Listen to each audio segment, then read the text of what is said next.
Welcome back to this special edition of Kababayan Today. I am now joined by my two special guests, Lisa Ulanday and Louie Ulanday. Did I get that name right? Yes, perfect. Yes. And they are from the Los Angeles-based choral group, the Philippine Chamber Singers. Welcome, and thank you for taking time out. Thank you. Thank you. Okay, when people say chamber singers to me, all I keep thinking about is, okay, this is going to be like some, like, Baroque style music in Latin that, you know, nobody's going to say. I'm so far from the truth, correct? I mean, what is modern day contemporary choral music? Well, what's different about us is that we're the Philippine Chamber Singers. Okay, and all right. Because with that in mind, we cover everything from sacred to contemporary, and we can rock out, and we'll sing in English or in Spanish or in Tagalog or in a language from the mountain provinces, or we'll meow through an entire song and not even use words at all. And so that's the beauty of it, and that it's just all munched up like that. Right. Well, I have admired your group. You're now going to be celebrating your 10th anniversary. Yes. Happy birthday. How did PCS get started, Louie? What is your recollection? PCS started actually in 2004. Bunch of different groups from the Philippines. Actually, there's people from Philippine Madrigal Singers, actually UP Madrigal Singers. UP Mads, right? Yeah, and right. also USC Singers, and a lot of them met over here, and decided, you know what, let's big boom, big explosion. Start it up over here again. So they wanted to keep singing. They loved the artistry of the music, right? And they just decided to start, and they sang at some weddings, sang at some funerals, but that's how they got their start. So how many people are in the group today? Well, right now we're at 25, I think, about Yes. 20 to 25 people. And you've expanded the repertoire to, like you're saying, including all of these other genres of music. Yes. Right, and you've gotten a chance to perform, I hear, at some of, at least this country's most famous venues. I know you guys were there in the Hollywood Bowl at 2012, because I asked Jello to bring you guys there for that. What was that experience like? That was, were you the one in the Bahag? No, that was not me. All right, okay, because one of you guys was in the Bahag, and that's all I kept getting texts and emails about. Saying, love the Philippine Chamber Singers. Who's the guy in the Bahag? I had no idea. But I think his identity needs to remain secret. Gotcha. Yeah. So, what was that experience like at the Hollywood Bowl? Well, that was just, I mean, that's insane. You look out and it's just in a complete blur, just a sea of people. Yeah.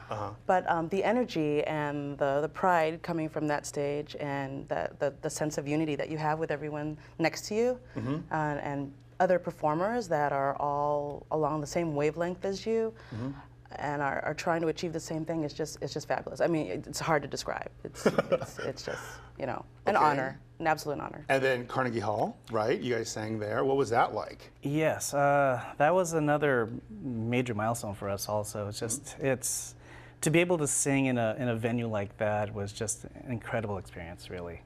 You know, just to think about all the different artists who have performed on that stage as well. It was quite an honor. Right, right. But the Carnegie Hall performance that you guys did was in unison with other community choirs. Community choirs, yes. right? And but it was something special that you guys sang, right? It was a huge piece, a chorale piece that was written by a well-known composer, or Yes. Yes. It was. What was that? The Requiem. Yeah, we sang a Mozart Requiem. Oh my gosh. Okay, how does that work? Do they give you the music here and then you learn it here and then you bring it there, or do you go there, learn it with the rest of the other groups, and then perform it? How does that? You all learn it on your own. Yes. We're talking about, 6, 8, 10 different groups learning it all on their own and coming together for 2-3 days. Maybe go over it once or twice, and then boom, you're on the stage. Wow. Yeah. Okay. Yeah. One of the things that I like about PCS that I've admired is, again, like what you're talking about, is this versatile genres of music and the versatile ways that you're singing. Like, for example, you guys were at the Greek Theater for the Apple the App fundraiser that we did last month, and the performances that you guys gave, although I know you personally both were not couldn't do that. But the PCS group that was there was like, oh my gosh, this is amazing. So now you are poised to become the very first Filipino choral group to have a concert recital at the other venue that I love, which is the Los Angeles Walt Disney Concert Hall. And that's coming up next month, right? Yes. Okay, so to dream a dream, did you ever think that any of these, that you would be involved in singing at any of these venues or at any of these events? Never. Never. Tell me a little bit, where did you learn how to sing? Where did both of you learn how to sing? Well, for me, singing I think I'm blessed with it because it's part of the Filipino culture, I believe. Okay.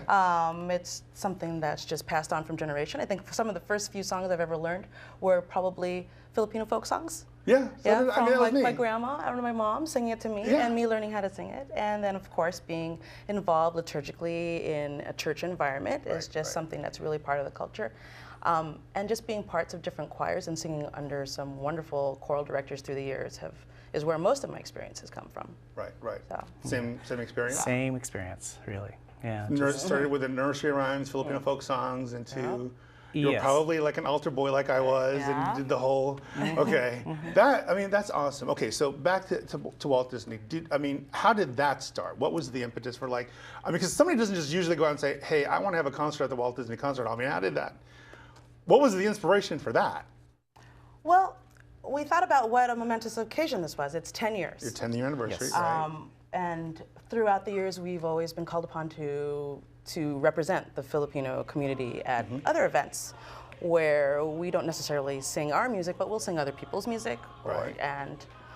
For 10 years, we thought, this is our time to celebrate us, be us, get on that stage and perform Filipino music by Filipino composers and be ourselves and just rock out. And we needed something that would obviously fit enough people and be a milestone for everyone, not just us, but for everyone else in the community too. Okay, So. I want you to hold that thought because Okay. we're going to come back and talk a little bit more about the Philippine Chamber Singers and you guys over at the Walt Disney Concert Hall when this special edition of Kababayan Today comes back.